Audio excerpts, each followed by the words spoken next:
Hi and welcome to the discrete structure. इस session पे हम रेजोल्यूशन को स्टार्ट करेंगे और जानेंगे कि रेजोल्यूशन क्या है with example.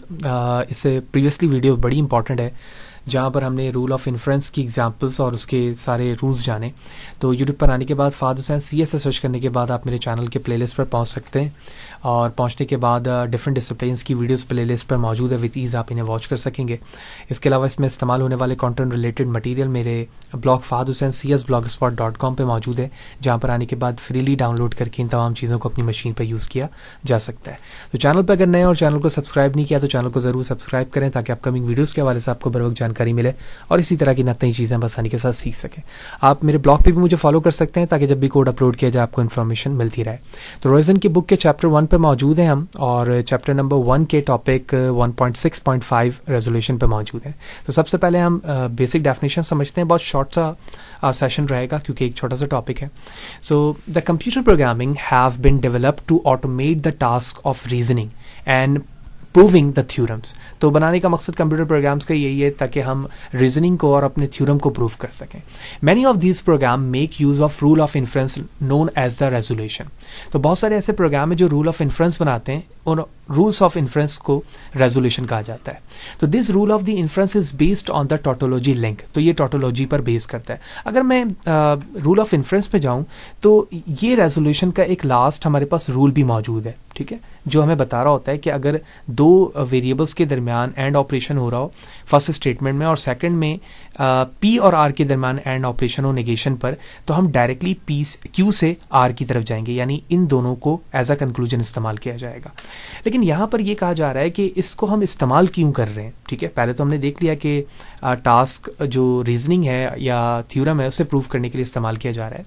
So the base thing is that the resolution principle are use to prove whether an argument is correct or not। यानी इस रेजोल्यूशन प्रिंसिपल को हम इसलिए इस्तेमाल करते हैं ताकि हम आर्गुमेंट को चेक कर सकें कि वो करेक्ट है या नहीं। ठीक है, जब इसकी एग्जांपल पे जाते हैं तो दो चीज़ें आती हैं, लिटरल एंड क्लॉज। लिटरल क्या चीज़ है? अ वेरिएबल और negation of a variable is called a literal, यानी जो वेरिएबल हम विदाउट नेगेशन या नेगेशन इस्तेमाल कर रहे होते हैं प्रोपोजिशन में, that is said to be a literal. Clause क्या है? Clause is a disjunctive of literal, यानी और ऑपरेशंस के साथ जब आप कंपाउंड प्रोपोजिशन को लिख रहे होते हैं, that is said to be a clause. अगर आप इस एग्जाम्पल को देखें तो इस एग्जाम्पल पे ये जो पार्ट है वो एक क्लॉज है, ये एक पार्ट है एक क्लॉज है, और ये एक रिजल्ट है इम्प्लाइज पे, ये भी एक क्लॉज होगा।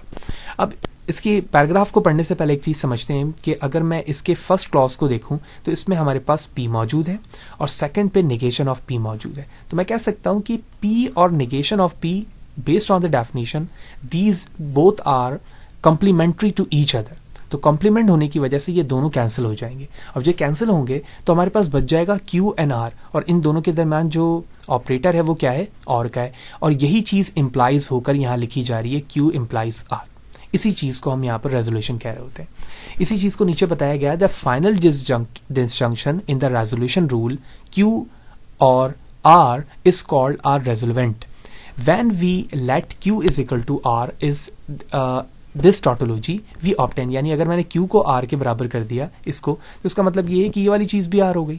तो R से R के दरम्यान एंड करूंगा तो वैल्यूज आपको टोटोलॉजी ट्रू मिलेगी। So we obtain this. ठीक है, further more when we let R equal to F, यानी अगर मैं R की वैल्यू को फॉल्स कर दूं तो we obtain the same statement implies Q, because Q और F को जब आप अप्लाई करेंगे तो आपको वापस क्या मिल जाएगा? Q ही मिल जाएगा। तो which is tautology as well on which the rule of disjunctive syllogism is based। यानी यहाँ पर जो है वो disjunctive syllogism based कर रहा है इस प्रॉब्लम पर। तो इसका मतलब ये हुआ कि रेजोल्यूशन के रूल से हमें किसी आर्गुमेंट का ट्रू होना या फॉल्स होने का पता चल रहा है, और आपको जब कोई क्लॉज दिया जाता है तो उस क्लॉज के अंदर अगर दो कॉम्प्लीमेंट होते हैं यानी सेम वेरिएबल का नेगेशन, तो वो कैंसिल हो जाते हैं और जो रेस्ट ऑफ द पार्ट बनता है वो एंड के साथ हमारे पास बच जाता है। ये चीज़ हमने डेफिनेशन पे देख ली। अब एग्जाम्पल देखते हैं। तो एग्जाम्पल में कहा जा रहा है कि use resolution to show that the hypothesis. हमें रेजोल्यूशन को इस्तेमाल करते हुए अपने हाइपोथेसिस को शो करना है। किस एग्जाम्पल में? देखें, फर्स्ट लिखा हुआ है जैस्मीन इज स्कीइंग और it is not snowing and it is snowing. ठीक है, सेकंड में और BART is playing hockey implies that jasmine is skiing और बार्ट इज प्लेइंग हॉकी। तो हमारे पास एक कंप्लीट जो है वो एक कंपाउंड एक्सप्रेशन है इम्प्लीकेशन के फॉर्म पर जो यहाँ पर क्वेश्चन पे मौजूद है और हमें रेजोल्यूशन अप्लाई करते हुए अपने हाइपोथेसिस को शो करना है। तो सोल्यूशन पे सबसे पहले मैं क्या करूँगा कि जो 3 अलग अलग स्टेटमेंट है इनको वेरिएबल्स पे कन्वर्ट करेंगे। तो हमने फर्स्ट स्टेटमेंट पे P प्रोपोजिशन लिया और P पे हमने जो फर्स्ट स्टेटमेंट है उसको ब्रेक कर लिया, इट इज स्नोइंग, और Q को हमने जैस्मीन इज स्किंग को मैंने यहाँ पर रिप्लेस कर दिया। फिर थर्ड वेरिएबल ले लिया R, board is playing hockey. अब मैं क्या कर रहा हूँ, कंपाउंड एक्सप्रेशन बना रहा हूँ, तो ये फर्स्ट के लिए, ये सेकंड के लिए बन गया, और जब ये दोनों बन गए तो ये इंप्लाइज कर रहे थे इस पार्ट पे और ये इंप्लाइज का पार्ट बन गया। अब अगर आप इसको बगौर देखो तो जब आप पहले स्टेटमेंट के लिए बनाते थे तो आपके पास बन रहा था P और Q निगेशन के साथ, ये फर्स्ट बन गया। फिर जब आप सेकंड बना रहे थे तो आपके पास P और R बन रहा था, ये यहाँ पे फर्स्ट है और ये सेकंड है। तो अभी हमने प्रीवियस स्लाइड पे भी देखा कि ये कॉम्प्लीमेंट्री है तो ये दोनों कैंसिल हो जाएंगे। तो इस बिहाफ पर हमारे पास क्या बन गया, Q और R बच गया और इनके दरमियान एंड है। तो हमारे पास जो स्टेटमेंट बन रही है कि जैस्मीन इज स्किंग और board is playing hockey follows the resolution hypothesis और द रिजल्ट। तो बेस्ड ऑन द रेजोल्यूशन हम अपने फाइनली आउटपुट तक पहुंच गए। सेकंड एग्जाम्पल, तो सेकंड एग्जाम्पल में कहा जा रहा है show that the premises this and this implies the conclusion this. यानी for example same English statement जो ऊपर मौजूद है उसे यहाँ पर कंपाउंड फॉर्म पे लिख दिया गया है कि P और Q के दरमियान एंड ऑपरेशन है और और R के दरमियान इन दोनों के रिजल्ट का एंड ऑपरेशन है। तो ये फर्स्ट पार्ट हो गया और ये सेकंड हो गया, और इन दोनों के बिहाफ पर इम्प्लाइज ये किस पे हो रहा है, P एंड S पर हो रहा है।